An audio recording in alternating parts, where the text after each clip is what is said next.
নমস্কার বন্ধুরা, welcome back to my channel. আমার চ্যানেলে সবাইকে স্বাগত জানাচ্ছি। চলে এলাম সকাল সকাল গার্ডেনে। আজকে আমি শেয়ার করব কি কি সবজি বাগান থেকে তুললাম। তাহলে ভিডিওটি দেখতে থাকুন।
এবারে বাগানে সেরকমভাবে কোনো গাছ লাগানো হয়নি। কিছুদিন আগে গ্রো ব্যাগ কিনেছিলাম। এই গাছে পুদিনা পাতা আর শাক লাগানো হয়েছিল, কলমি শাক। দেখুন কি সুন্দর হয়েছে। খুব ছোট্ট একটি ডাল নিয়েছিলাম, সেটা থেকে এতটা হয়েছে। তো ঢ্যাঁড়স তোলা হয়ে গেল, প্রায় 500 মতো ঢ্যাঁড়স তুলেছি। প্রত্যেক দিনই এতটাই ঢ্যাঁড়স হয়। আর গাছে 2-3 দিন রাখা যায় না, কারণ শক্ত হয়ে যায়, সেই ঢ্যাঁড়স আর খাওয়া যায় না। তাই প্রত্যেক দিনই তুলতে হয়।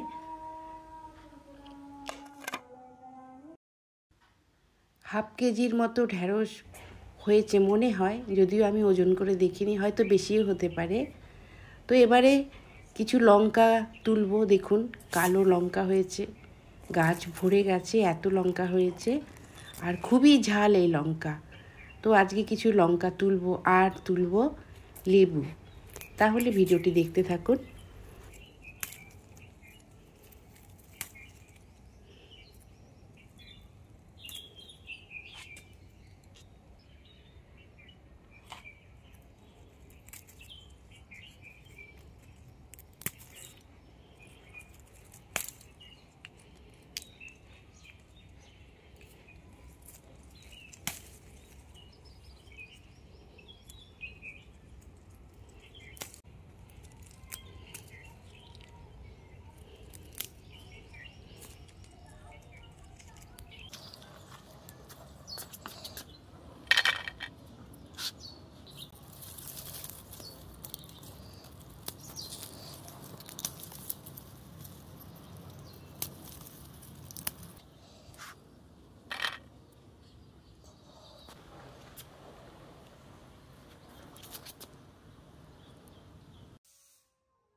লঙ্কা তুলে নিয়েছি, অনেকটাই লঙ্কা পেয়েছি, আর সাথে আরও কিছু ঢ্যাঁড়স তুলেছি।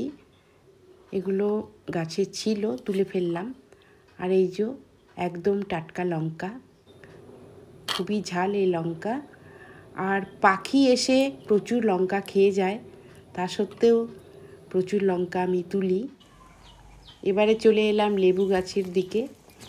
লেবু তুলে নেব, 4-5টা তুলবো, খুব বেশি তুলবো না। ভেতর দিকে বেশ বড় বড় সাইজের লেবু রয়েছে, কিন্তু তুলতে পারবো কি না জানি না। বাইরের দিকে যেগুলো একটু বড় হয়েছে সেগুলো তুলছি, আর ভেতর দিকে বেশ বড় বড় রয়েছে।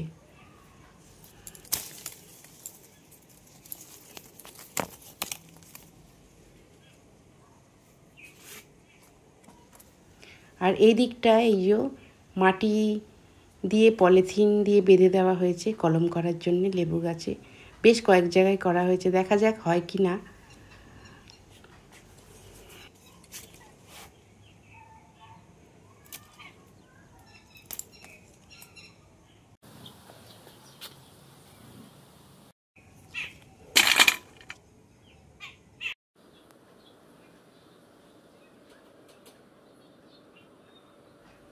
বেশ কয়েকটি লেবু তুলে নিয়েছি। তো আজকের এই ভিডিওটি কেমন লাগলো অবশ্যই জানাবেন, আর ভালো লাগলে একটি লাইক করে দেবেন। আবার দেখা হবে নতুন কোনো ব্লগ নিয়ে। ভালো থাকুন, সুস্থ থাকুন, ধন্যবাদ।